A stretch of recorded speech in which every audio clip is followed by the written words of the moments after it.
Hey, good morning, everybody. Okay, so your work for this week.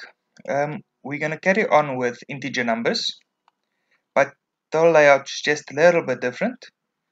Okay, so firstly, I want you to, the first button, you can ask the user to enter numbers until he types in 1, 2, 3, 4, 5.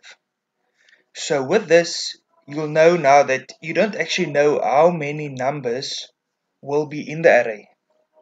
When you create the array, however, you can create it with um, a maximum of 100 numbers. Okay, you need to create the array that will take a maximum of 100 numbers. Okay, and they will be whole numbers.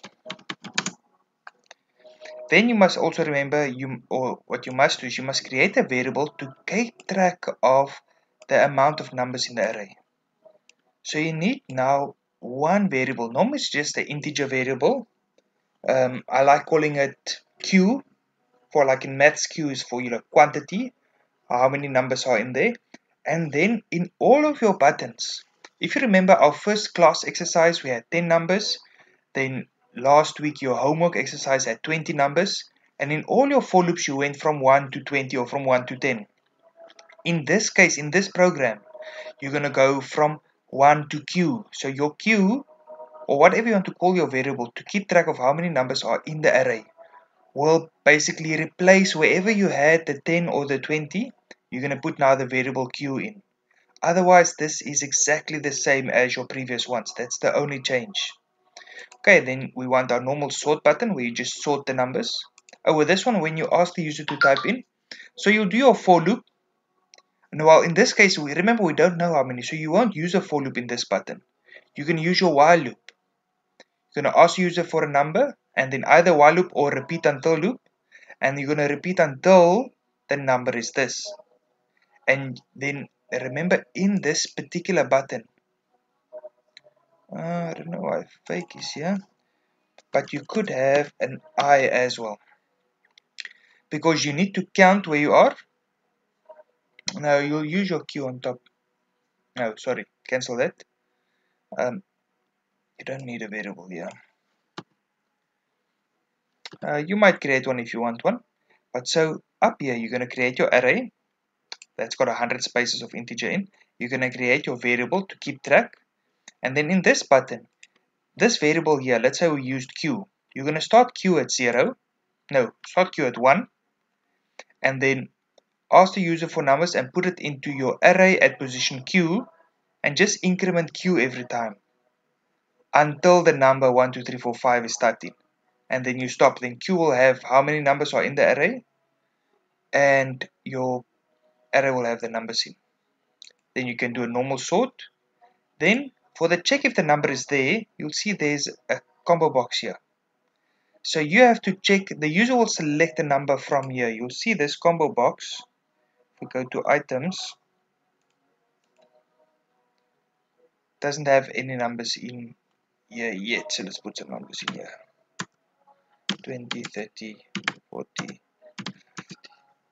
60, and 70. Okay. So when the user clicks this, he's going to select a number from here, then he's going to click this button. And then your program must tell him if the number that he selected here was inside the array or not. So you just display show message, yes the number is in the array, or no the number is not in the array. For this button, add 10 to the numbers above. So this is our change button, but just a bit different. So the user is going to type in here, let's say 100.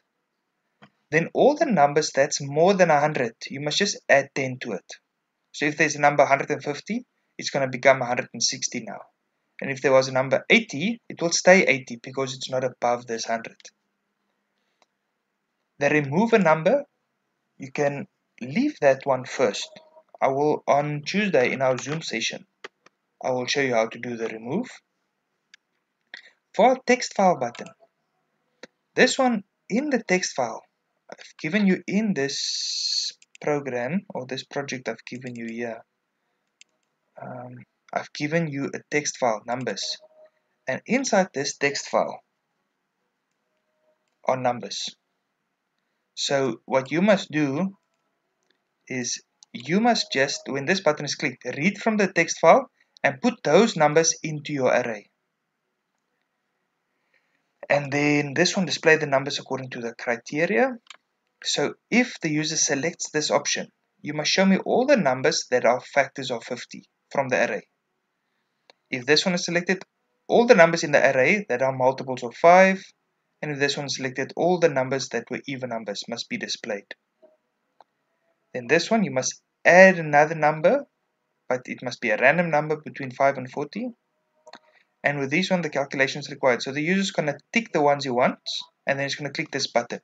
And then you must show the answers of everything that he selected. So remember, with this one, you're going to have your if and else if statements. With this one it will just be straightforward if. And that's what I want you to do. So please try your best, and then on Tuesday's Zoom session, you can ask me what you need to ask me. Good luck, people, and I hope you get this right.